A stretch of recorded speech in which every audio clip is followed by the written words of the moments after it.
I was going to remind you about that.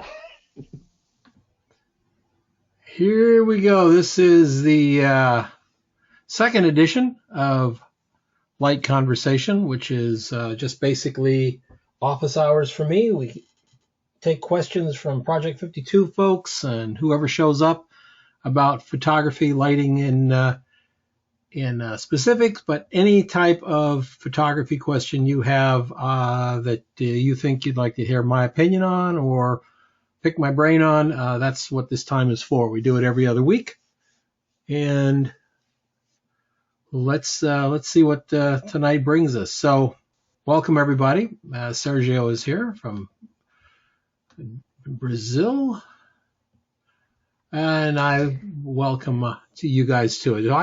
I put up a couple of pictures here, some natural light stuff that I have done in the past to chat about. But the point of the program is, what did you bring to the table tonight? What's happening in your world? Who has something to share?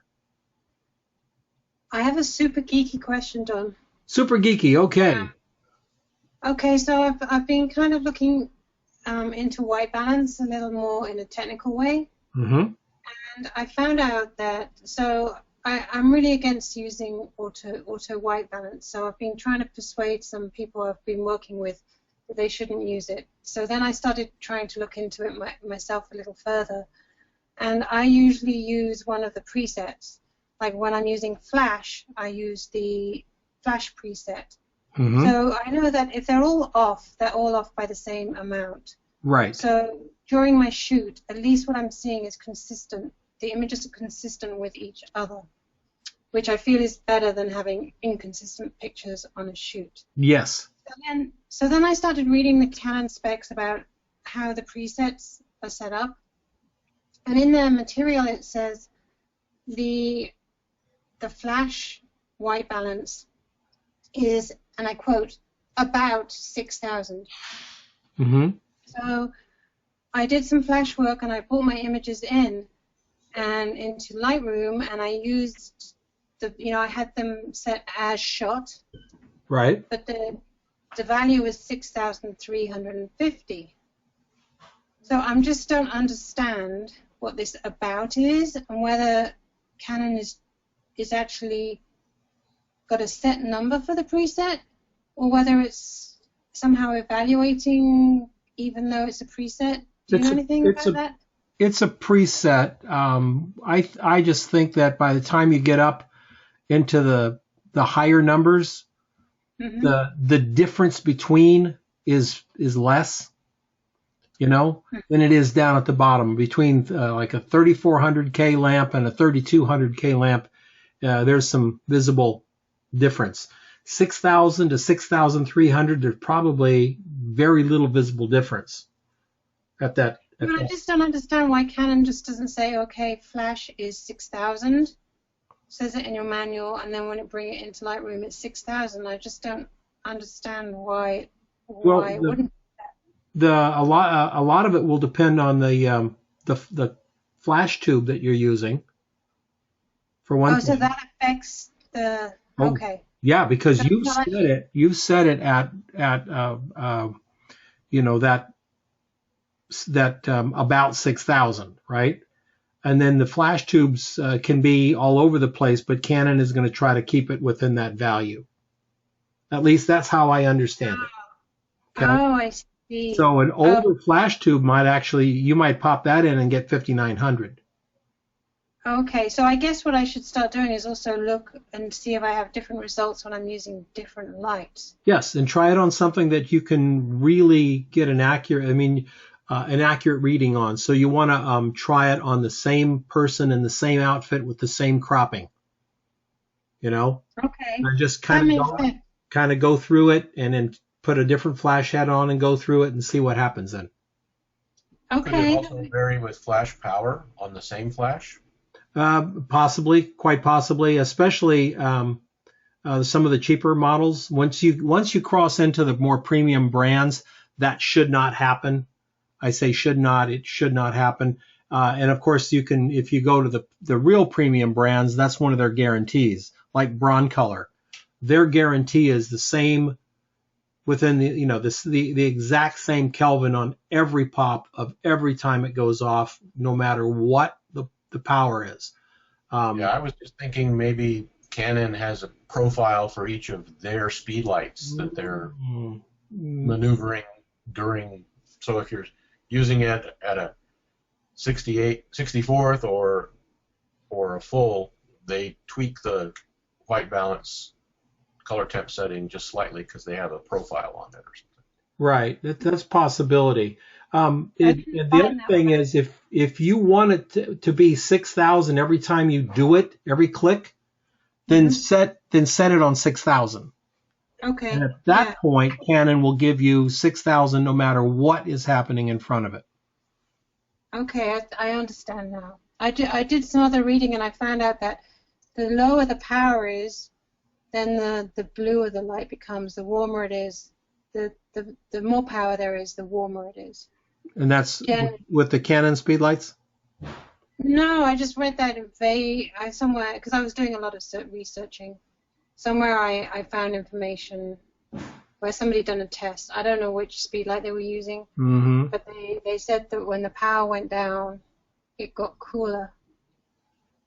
But I don't think it's amounts which are really important.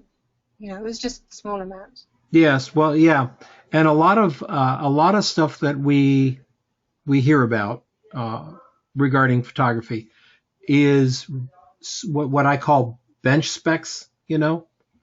And bench specs are great for knowing those specs, but the reality is, in many cases, you can't see the difference.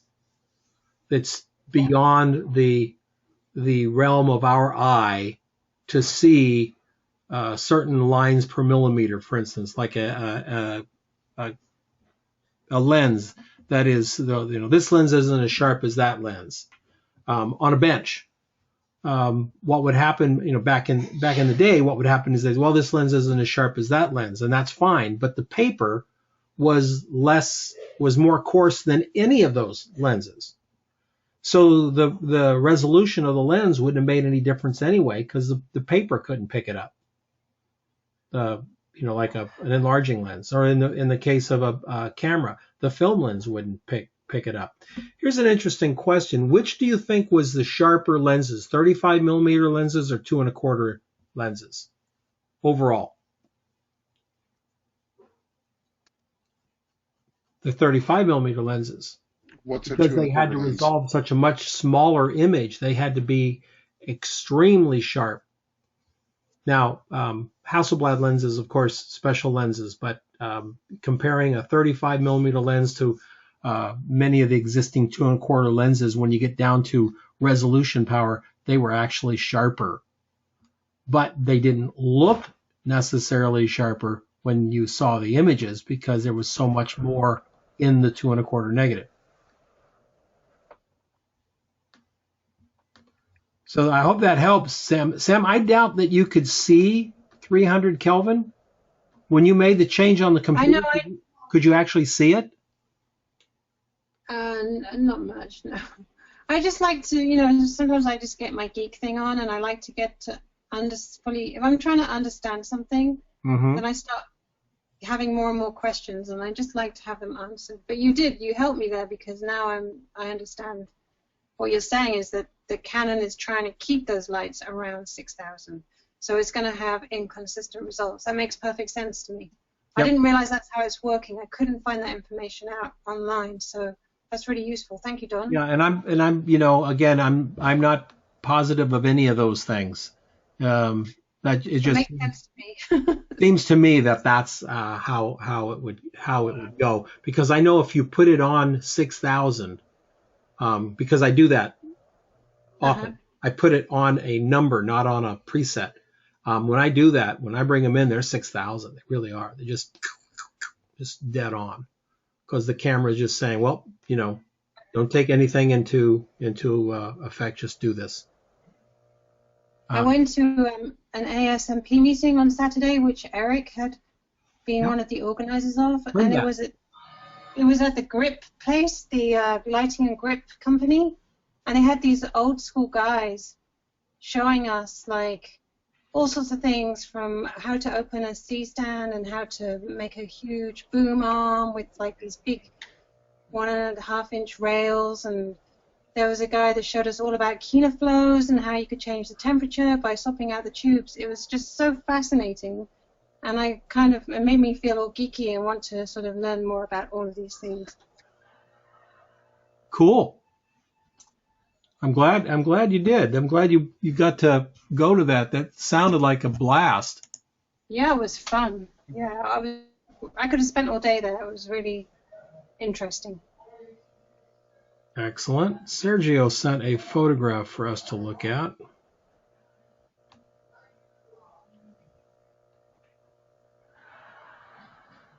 Yeah, I'd like your input on this image, and also some ideas for lighting jewelry.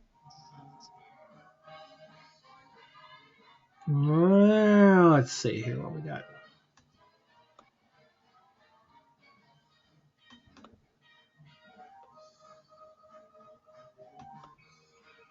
All right, there we go. All right, so what are you asking me about on this particular image? You're asking me what I think the lighting is? Yeah, also because I don't have much experience with lighting jewelry, but for this bracelet kind of it's a bracelet. I tried bringing some cards in, and then I ended up with this composite where I kind of painted in all the lighting I liked and kept out the lighting I didn't like on the jewelry. Okay. All right. So you've got a harder light at the top and a softer light at the bottom. Yeah. And then the jewelry here is not getting the light up front. This jewelry is, that jewelry is, but the light up front is not, the light is not really reaching it. Yeah, not much. Only with the cards, Yeah. I brought some cards in. Yep, and that's one thing I think might be a problem here, because with all of that color and looks like little gold leaves or something running around the gemstones, we really need to get some light. We can't show a gemstone that doesn't have light on it. Look how pretty these two blue ones are, and that red one and that orange one when there's light coming into them. And then these three just sort of die because we don't have any light coming into them. So the question is, how would you recommend lighting it to get that front part? Well, if you're looking at it from a position of this drama on the sculpture here, you want to retain the drama, but you want to get these to light up. Okay. Some people would say, oh, you know what? Let's create a cookie. Let's make a little tiny slit in a cardboard here and shine some light through so it hit that. That would be a disaster. But a little bitty slit of light isn't going to really light up this jewelry very prettily at all. It's just going to be a tiny little specular on the top of this. So if this is what you and the art director have come to agree on, then the second shot that you do is going to be a softbox right here. Maybe one right here, and you're going to light up that jewelry. Then you're going to take that jewelry off of that image, drop it over the top of this image, and take care of your edges that way. So it'll look like the bracelet. It won't look like it's glowing, but it'll look like the bracelet has its own light source, which in this particular case, that's what it has to have. Okay, gotcha. It's pretty tough. White cards are not going to be enough to pop those jewels. Exactly. Yep. Okay, thank you, Don. I also have another question, more related to modifiers. You know, always had, always was worried like which camera to buy, which flashes. You know, but now I see the importance the modifiers have, and from a standpoint of being a commercial photographer and portrait photographer, which modifiers would you is essentially need to have as a starter kit, let's say, in the, you know? 2 of everything ever made. Let's keep it like. Oh, you weren't talking about me personally. I see. Okay, sorry. Yeah, that's why I always one more than you have. On a limited budget, let's say, not that limited, but. Got it. Okay. Well, some of it's going to depend on your style, you know, obviously. But I think a good, well-rounded kit is going to include a pair of medium or small umbrellas that can be used in bounce or shoot-through position, a good-size octabox, 42 to 50-inch octabox that has, you know, interior baffles, and a beauty dish. Mm-hmm. And the beauty dish somewhere in the 22-inch to size with grids, etc. If that was my kit, I think a photographer would do an awful lot with that, an awful lot of lighting with that. Maybe then at the edges, then we add a 60-inch umbrella with a soft lighter on the front. We could also add a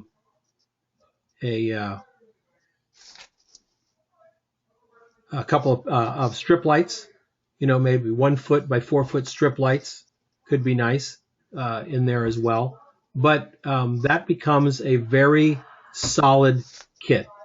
You don't want to change everything up all the time. You just need to have specific things that you can do. Now, that's for a portraitist. If you're a studio tabletop shooter, you're going to have a selection of soft boxes, because of the reflection that they give.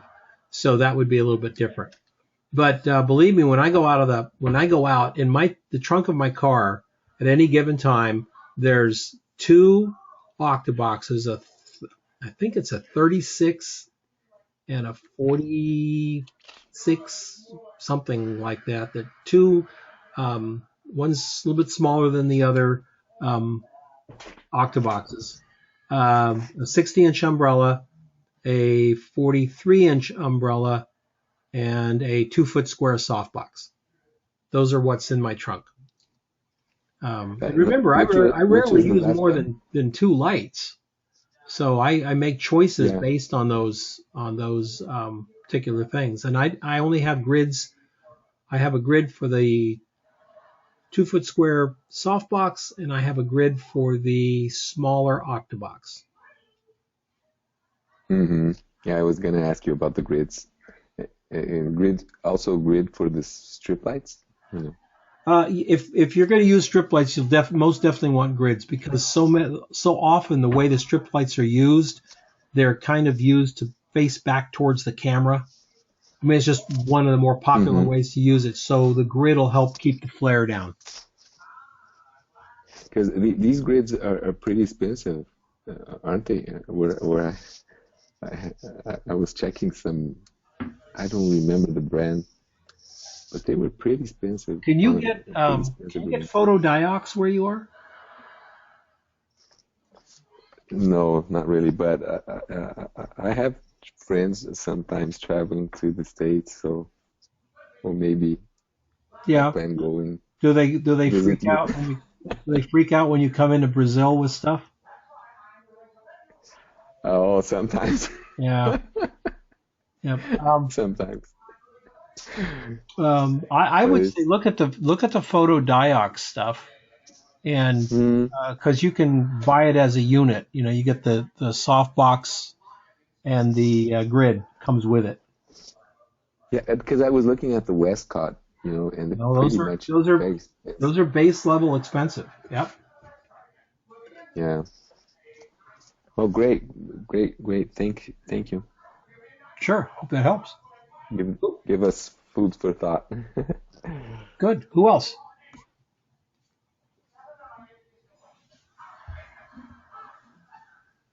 Well, you guys came. Hi, Don. Yeah. Hi. How are you? I'm good. I'm good. It's Teresa. I wanted to, I guess, further the conversation about the reflectors. So I'm pretty much always on my own, and if I'm out and about, so what kind of a kit is good for shooting environmental portraits on my own? And then also, how do you handle shooting with a reflector while shooting? Is there a good way to do that so that you don't look crazy while trying to hold a reflector and shoot, or is there any way to do that? If there's wind, there is no way. Wind is going to take down your reflector, even if somebody's holding, even a slight breeze at the beach can render those reflectors basically like kites, and you're trying to hold a kite against the wind. So wind is not your friend there. Take the wind away, and then a reflector holder or a couple of clamps on a C-stand is the way I'd go. Okay. There's always a give and a take. And when you get out by yourself and you have to carry everything, I did a photo shoot for my daughter last night. Saturday night. The prom kids, her little group. And I had to carry my lighting kit and a C-stand quite a distance in the park to get it set up. And they're, halfway across there, I'm thinking, screw this C-stand. I'm never doing this again, right? We always say that, but we always go back to the C-stand because it is heavy. But when a wind comes up, your light doesn't move. It's there. That's one thing. Reflectors. If you use a foam board reflector, like a foam core, right? Right. And that foam core reflector is got a frame on it, and the frame is clamped to a stand, then the wind, especially if the stand is sandbagged, then the wind has a little bit harder time knocking it over. Those things that pop out and fold out, they bend as you're trying to hold them, right? Right. You're miserable. So that's something else that can be done. And I haven't tried this, but I've thought, oh great, Photoshop isn't started. We have to go through the long, painful Photoshop experience here. I haven't tried it, but I've seen video guys using bounce boards with holes in them. Okay. So the wind passes through. Now, if it's a shiny surface like a silver, you could actually see the holes when it's reflected. So that might not be a good idea. But if it's a white diffuse card and you've got some, little half-inch slits about every 3 or 4 inches, that could be enough to let some air blow through it and still provide a beautiful bounce. So I hope that helps. Yep. Working alone is tough, is very tough, which is why all these shots here are me working alone, and they're all natural light. No, they're not. They're not all natural light. I lied. But here in Arizona, when the wind blows here, it's just a mess. It's because they fall into dirt. Lights fall into dirt. I've had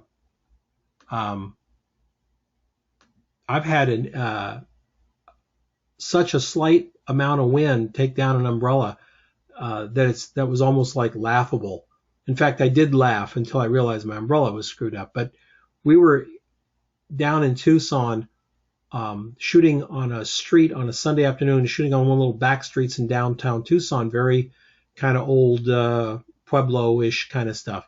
And it was warm, and there was no breeze at all, none at all. And the young lady was wearing a very short skirt, and she was posing something kind of, whatever, doing her little pose. And a car came down the street and slowed up as it went by us so that the driver could oogle the young lady. and just the breeze from his car took the umbrella with the 580 on it and stand, just whipped it around to the ground. Just that much wind. And, it was like, it was just like, oh my gosh, it doesn't make sense to me to like sandbag it. But after it happens, you go, God, you got to sandbag it even if there is no wind. Because it was just the amount of a car driving by at about 20 miles an hour. So it would be nice if we could figure out some ways to do that. I've often wondered about putting some slits in umbrellas around the poles. If the slits are there and they open up and let the wind blow through and still leave the bulk of the umbrella, I would still think it would work fine. And since it's a diffused light, we're not going to see those slits being reflected back by skin tone or any of those things at all. So,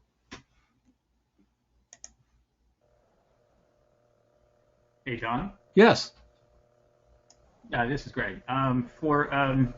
What I've done on, to use a reflector, set up a tripod, put the camera on the tripod, and either use the timer on the camera to run over and get the reflector where I want it, or a remote trigger to trigger the camera.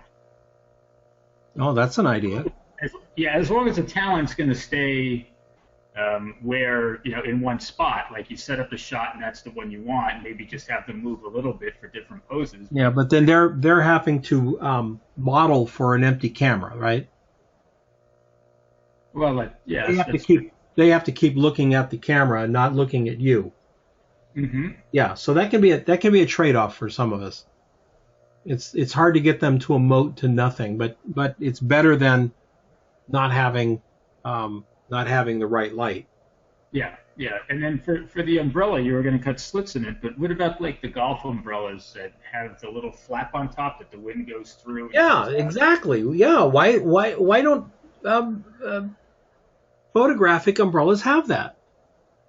Exactly, the golf umbrellas. That's right. They sit there, and I've seen that design on the beach as well. That's sitting there, and the wind's going through that thing is just standing straight up. There was so much wind going through it, but the umbrella's not coming down. Hey, my umbrella came down. Mm-hmm. My umbrella went across the beach. Little gust of wind. So, yeah, exactly. That's the inhumanity of it all.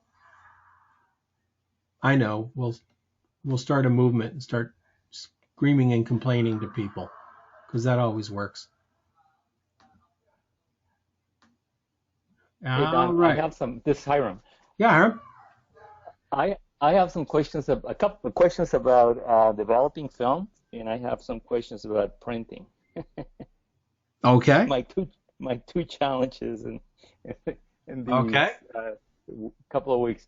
So for developing film, I went over to FindLab.com, and I just wanted to get a little more direction. They have a great FAQ section, and I've been reading through it, and I guess I understand more about what's going on. But just some practicality, if I send them the film, just basic questions, they will then develop a negative, and then from there they will scan the negative and then process it into a positive. Is that what they do? No. And then I get a scan of what do I get, I guess, or do I have flexibility? Okay, you're talking about using one of the labs.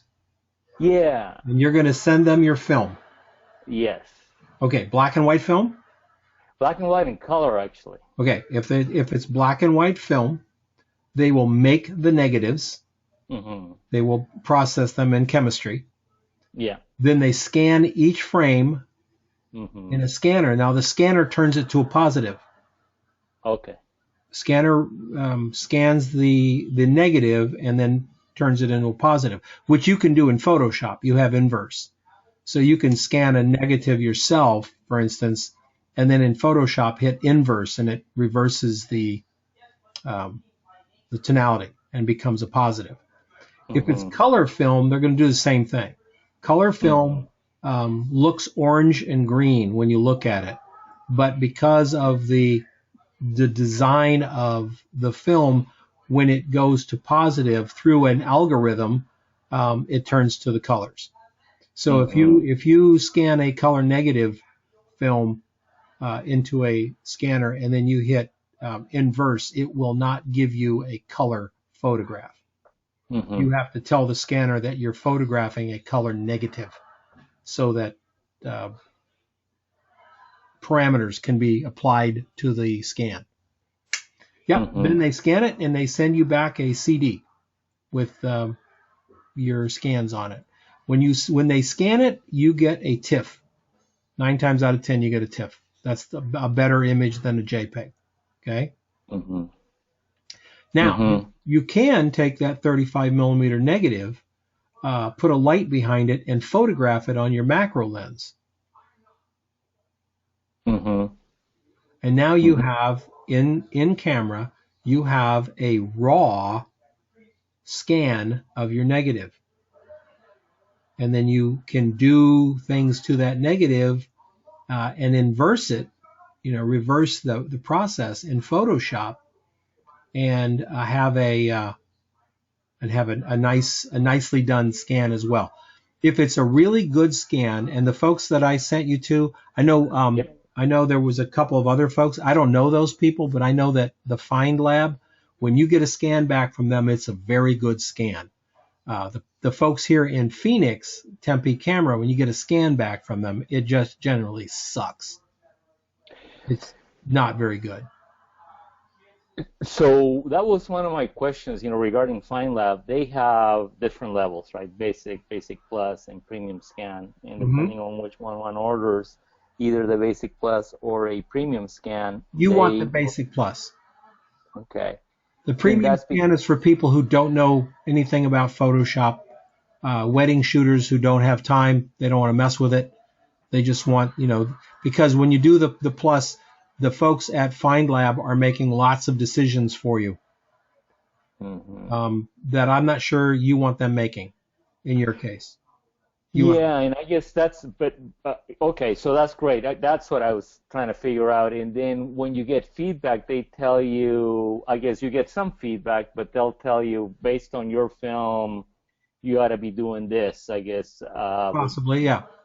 Yeah. Okay. And I think that's more for the newbie shooters, the new film shooters who are just not used to the latitude of film or the response of film. So they take it, they process it, and then they give you a little feedback on how you can make it better. Okay? You may not need that, Hiram. Your exposures are clean enough, solid enough. I actually was digging around for lots of whatever roll of film I could find around my house, and I found a roll of Kodachrome 36 exposures completely exposed. Well, you can't do anything with that, my friend. I'm going to hang it on the wall. Hang it on the wall, yeah. Make a keepsake out of it. So the other question I had was about printing. I have some of these photos that finally I want to print. And the piece that I am not conversant about is picking the right paper and going about the process in the right way. I guess I learned enough to kind of be dangerous, but don't understand quite what I need to do.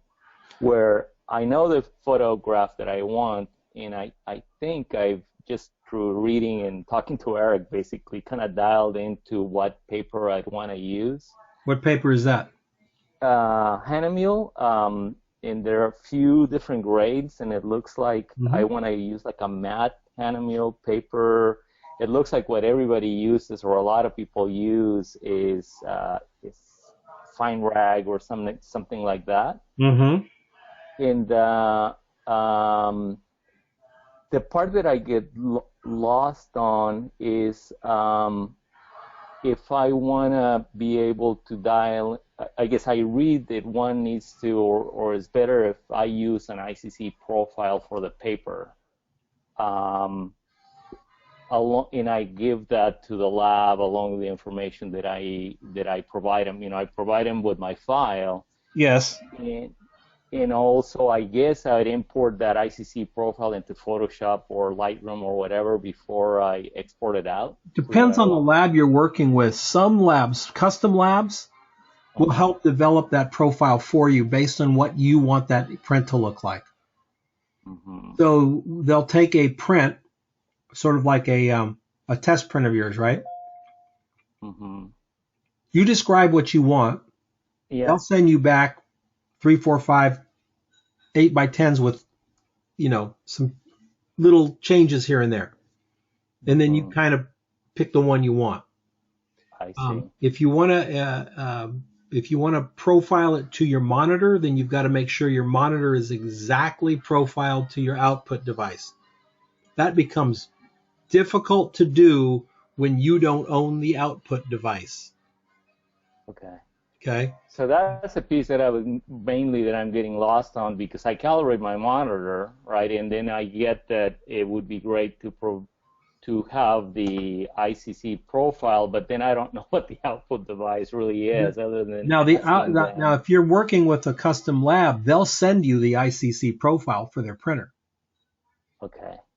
And then I load that up into Yes. Lightroom or whatever. Yes. Okay. Yep. Lightroom or Photoshop, however you're going to export that image. And then they deal with the ICC profile for the paper. Well, what the profile should do is give you back a picture that looks like your monitor if your monitor is calibrated. Mm-hmm. Okay. That's the goal of it. I use I've been using White House Custom Color, and I'm real pleased with their work, for sure. Then I sent a couple of images off to get some really cheap Bay Photo prints. Mm-hmm. They were spectacular. Well, so Bay Photo is like 3 blocks from my house. Yeah. Yeah, they were. I got the cheap prints, the economy prints, 8 by 10s, and they were just outstanding. Okay. So, when this is quite a while ago, because I was in my old studio, the one over on University. Steve Berger, my Photoshop guru guy, did a test. He took the same print to 9 different labs in Phoenix to get the same print made, and then to judge which was the best lab around. And what he found twice, 2 times in a row, he did it twice, 6 months apart. What he found was the best lab in town was Costco. And the worst lab in town was the fancy lab that he was housed at, and the difference in price was a Costco 11 by 14 was at that time $1.80. And the 11 by 14 at the fancy custom lab was $23. And the Costco lab was better. And so the only other part that I was maybe I'm sweating this too much and I should just get some prints done and then figure out what the next step is. Mm-hmm. But I was worried about longevity, right? And they talk about archival inks and, the right paper and all that. If that's more of like a fine art approach to it, where you're really dealing with that archival quality. I mean, for a portfolio piece, archival quality is overkill. Mm-hmm. I mean, it's just not going to be in your book for 40 years. Mm-hmm. No. And if it's an image that should be in your book for 40 years, get an archival print made of it for sure. Absolutely. What I wanted to do is hang it on my wall. And have it. Yeah. Then if you're going to hang it on the wall, and does sunlight hit the wall? No, indirect light. Indirect light. You should be fine with almost any kind of print. If you have direct sunlight coming in on the print, you'll have to do something about that. That will definitely raise hell with a photographic print. I see. Yeah. Okay, no, that was really useful. Thank you, Don. You bet. You can always pick up a printer and do it yourself, Hiram, but the amount of time that I think one spends doing that may not pay off in the end. you know. Yeah, and I wanted to get a little larger size, right? I was aiming for probably, I don't know, at least 12 inches on the narrow side. 12 by whatever, right? Is what I was thinking I wanted to get. And Okay. and I guess their printers are still of that size. I can still buy for myself, but they are starting to get pricey, right? I don't know what they are, but I would think that they'd be in the $800 range or something Well, like that. at this rate, what my friend Steve says, at this point in time, you can't hardly buy a printer that can't make a beautiful photograph. I mean, for $50. One of the best printers I ever made a print from was a Lexmark, cost $50. The ink refills cost $60. It was cheaper to buy another printer than it was to refill the ink. Yeah. And that thing was, oh my God, the print coming off that was amazing. The paper I like, I love a lot is the Ilford Gallery paper. I think for my work and for the type of photography, commercial photography that I do, the Ilford Gallery paper is absolutely great. Fine art wise, I would probably go with the Hammermill or maybe one of the other esoteric rag type papers. But for my portfolio, I would stick with the Gallery myself. Okay. And that's really helpful. They do have that at Amazon because I just bought a box, and it's 25 sheets of 11 by 14, 11 by 14, 25 sheets was $70. So it's not cheap paper. All right, cool, good question. Thanks. Anyone else? Don, I have a follow-up with that. Yeah, follow up, sure. Don? Yes. When you send off film to a lab like that, do you need to send a mommy note saying, "No, really, I'm the photographer that took this"? Not if you're sending the film. No, not if you're sending the film. You do. I mean, if you're sending film to be printed or scans to be printed, then yes, it helps, but not to get the film developed. Are you thinking about shooting there, David? I'm considering the idea. Well, actually, while yes, I would like to, and I have an old Minolta camera sitting in a closet somewhere. It was more just the idea of, I know that some printers won't print photos without. Oh yeah, that's right. The Sam's Club up by me, they are hard as nails, and I absolutely appreciate that. I am the photographer that took this. I give Hiram permission to print these specific pictures. Yep. Whenever I do anything for anybody, the chorus, these kids that I did their senior pictures, their prom pictures and stuff, I have a note that has links to my website, my phone number, everything. And when I take discs over to Sam's Club, I have a text file on the disc.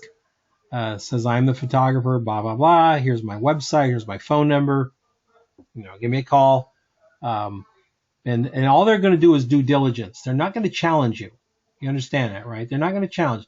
They just need to do the due diligence. If someone lies to them, then the liar has the problem, not them, because they've done the due diligence. They're not going to go, nuh-uh, these aren't your pictures. Nuh-uh, I know whose pictures these are. They're not going to do that. I still love that picture right there. Yeah, and she had almost this much personality in person. I remember you said it was a gray, cloudy day, and you just brought in like a square's worth of light cards that surrounded her. Yeah, that's the window out there. Out the window behind her, it's snowing, and I just built a box of white cards around her here and shot, and that's it. Where do you meet her on that? I metered Under the right on her chin. face. I stuck my meter right in, and I put it right here on her chin, facing camera. And then I opened it a stop to get a lighter, airier feeling. Right. Shot on my Rebel. My little Rebel. I tried to build a box like that. All the cards kept falling down. Well, I was at a workshop, so I had each card was manned by a student, so Oh, that helps. that helps a lot. Well, in that case, Yeah, those were the days. Who else? thank you.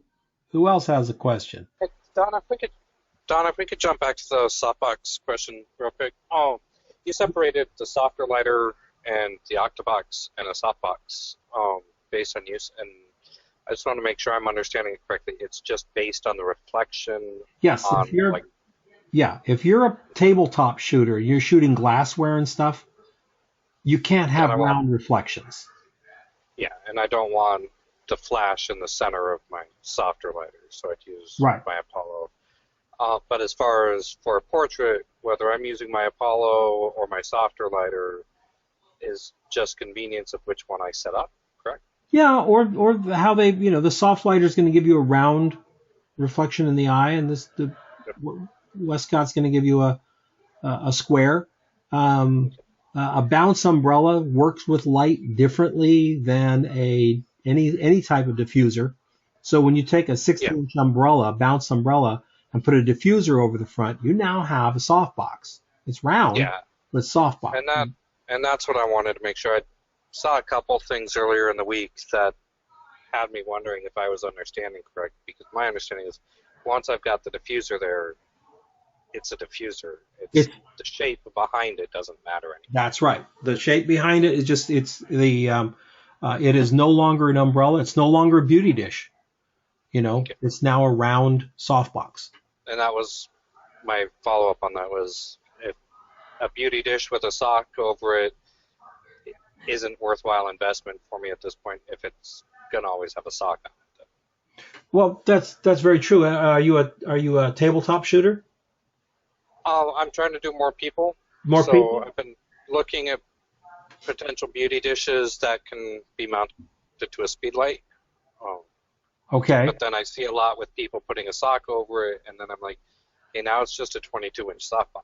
Yeah, but it is a 22-inch softbox, and that means you can get it in very close to your subject without it being a physical problem. So don't discount that, okay, as a viable light source. But remember, with almost every light source, if you're farther away, your subject's farther away than twice the diameter, then you are probably, it's just a light. Let's take a 4x6 softbox. We got 6 feet is one of the lengths. We'll stay with that. So at 6 feet away, a 4x6 softbox is giving you really soft light. At 12 feet away, it's still pretty soft, but it's starting to get hard, right? Starting to get, because the light source is getting smaller in relationship to the subject. But it's still 6 feet tall. It's a big light.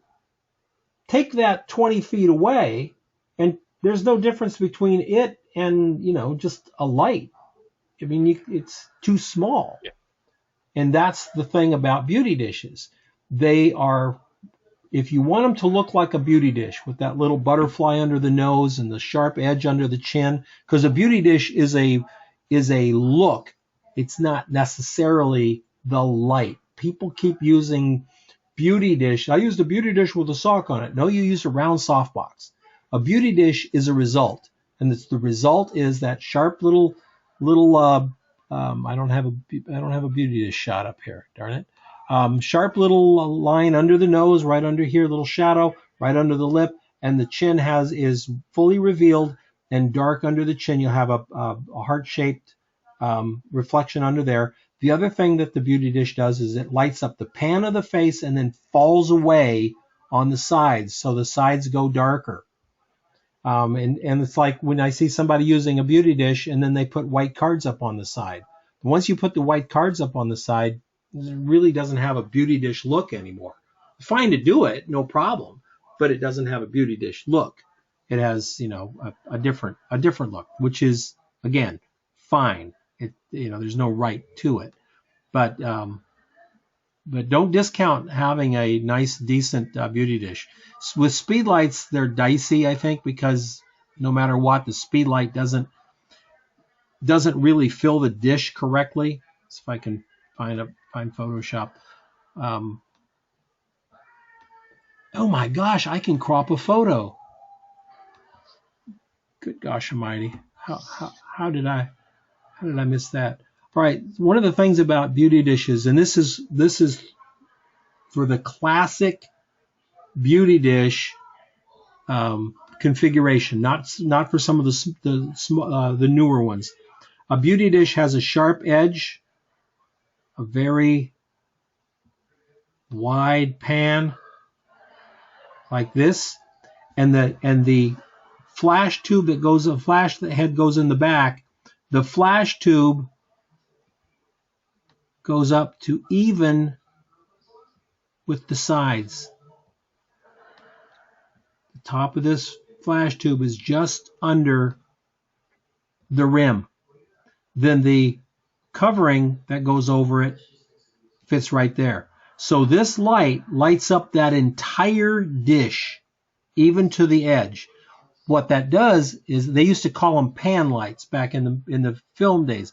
What that does is it gives a big 22-inch wide focused, because of the edges, focused beam of light, and they would bring it right in on the actresses' faces to light that face, eliminate all wrinkles, bumps, lines, what have you. It just did the plate of the face, and was usually used in conjunction with side lights and ambient lights. So the pan would be brought in. That's what it was designed to do. Now, some of the modern ones, like the Mola, has this sort of shape to it, and the flash head reaches right to the middle of it, because the Mola folks allow this flash to come up into the bowl that way. The Molas are kind of neat beauty dishes. It's a brand. It has that double dish, and whenever you see these sort of double thing beauty dishes, the people have probably gotten the license from the folks who make the Mola, which I believe is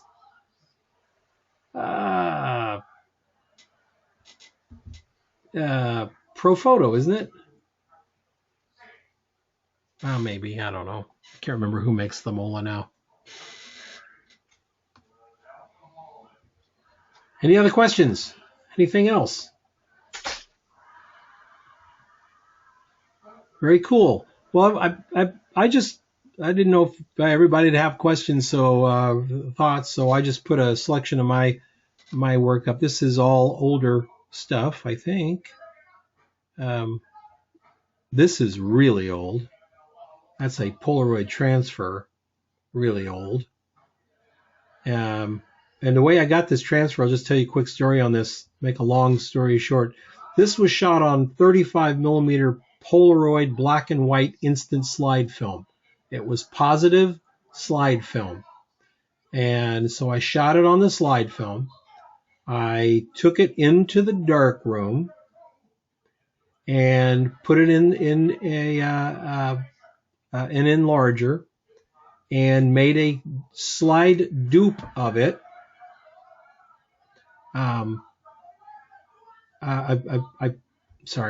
I put it in the enlarger with a warming filter behind it, made a Polaroid of it by putting a Polaroid back underneath the enlarger. So I took a Polaroid of it, and then I took the Polaroid, and before it finished processing, I rubbed it down on a piece of watercolor paper.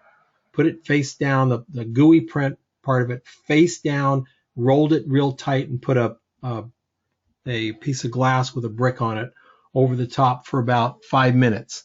Then you peel it away, and that's what I ended up with. So this is a one of a kind.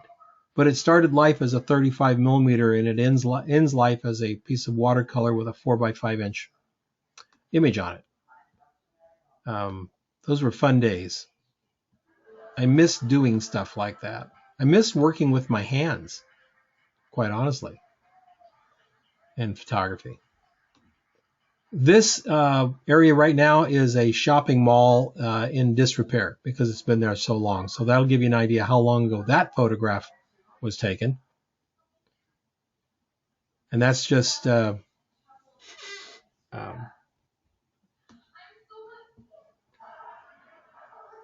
was, how did I light that?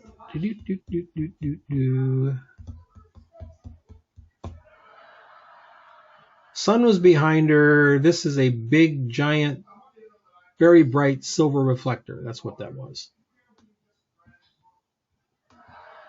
This was not, even though it looks like a strobe shot, it was not strobe.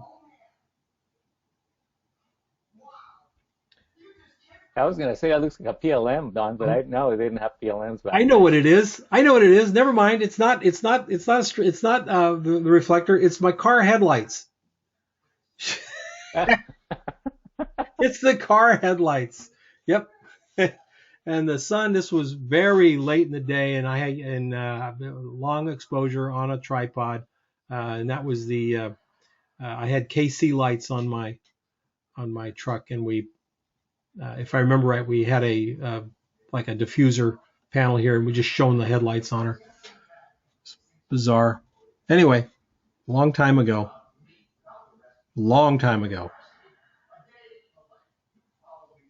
Any other questions? Don? Yes. This is Sergio. May I ask you an indiscreet question? An indiscreet question? Yeah, kind of. How was your wife with all these photographs with me, all these beautiful women around you? She was fine. Was she always okay? Yep, absolutely. In a professional manner? Yep. She knew it was my job. Never, ever had a problem. And, thank you. And because of that, I was always very responsible with the responsibility that was given me. Sure. Yeah, I agree. So, cool. A lot of trust came my way, and I never violated it.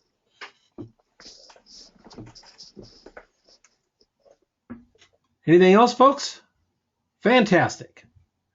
Our second light conversation is in the bag, and I'm looking forward to doing more. So I got a lot more audience response this time. Thank you very much, and we'll see you in 2 weeks. Thanks, Don. See you Thanks, Don. Thank you, Don. Thank you all. Thanks, Don. Thanks, Don.